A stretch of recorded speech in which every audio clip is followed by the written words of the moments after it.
In close range, we all guilty of sometimes making the same mistake. We rush in.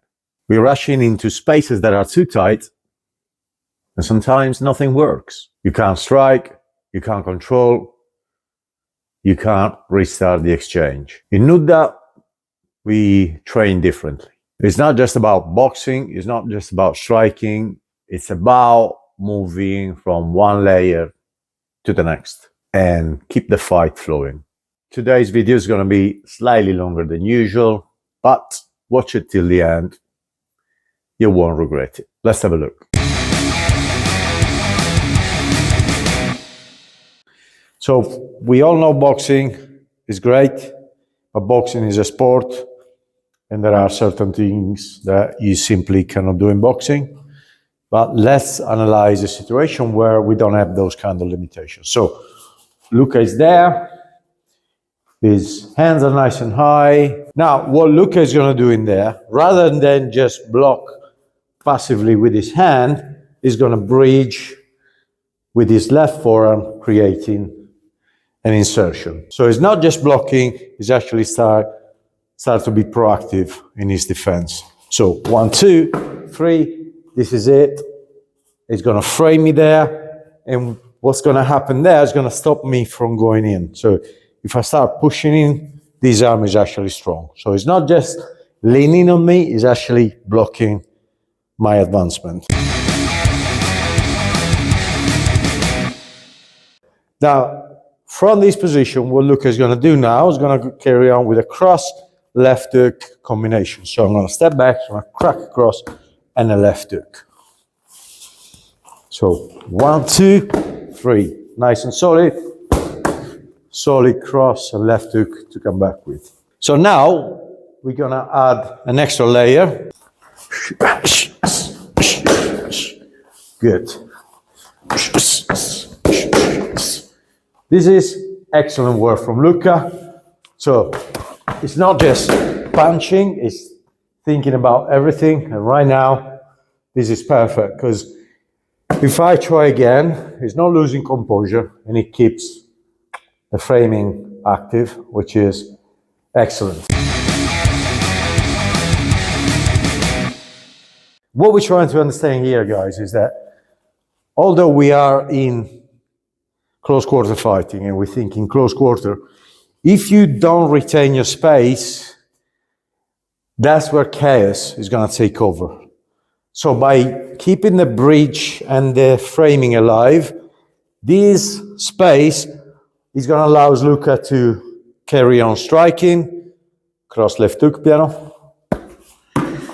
If I try to break in again, this space is going to allow him to look for the next opportunity.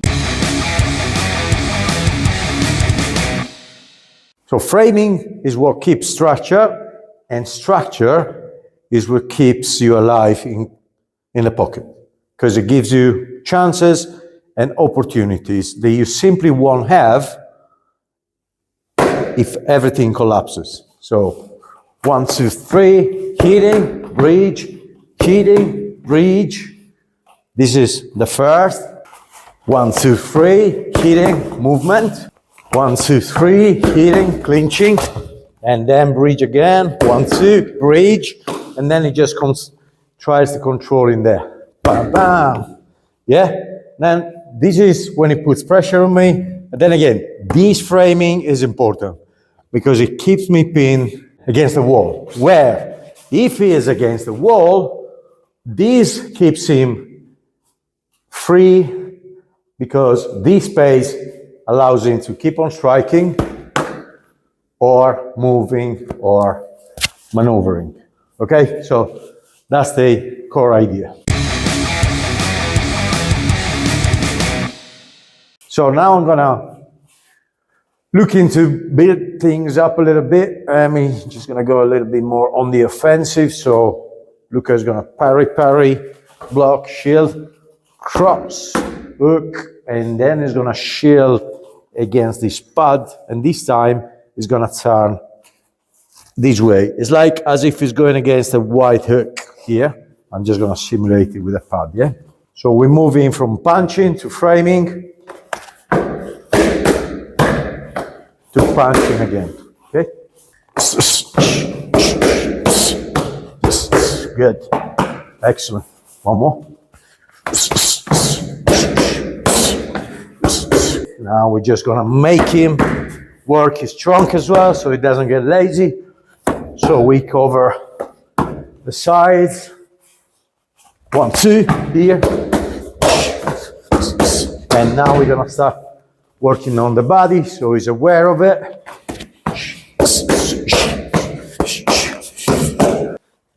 Okay, so now we're gonna move around. I'm gonna call a few punches. 1, 2, 3.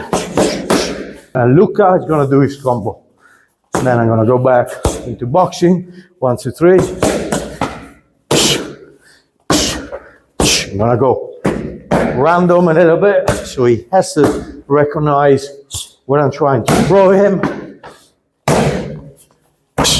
And then I'm gonna call the combo. And then he's gonna go for it. Combo again.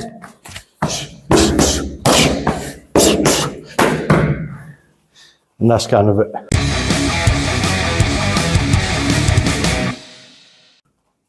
So the main idea here is to try to always create frames in between the opponent body and yourself. Because it's with this kind of space that you find either punching or other ways of defending yourself.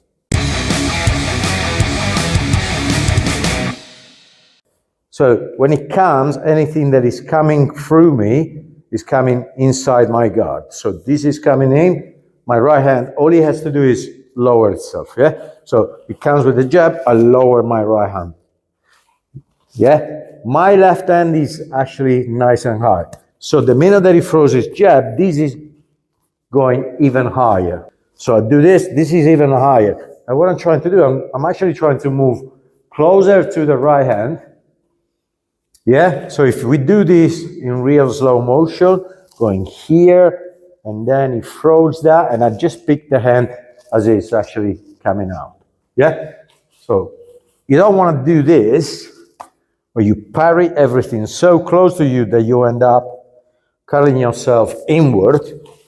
You want to be opening up in a way that you are actually imposing yourself against him as it comes, yeah? So I'm going here and there. Now, when he comes with a left hook,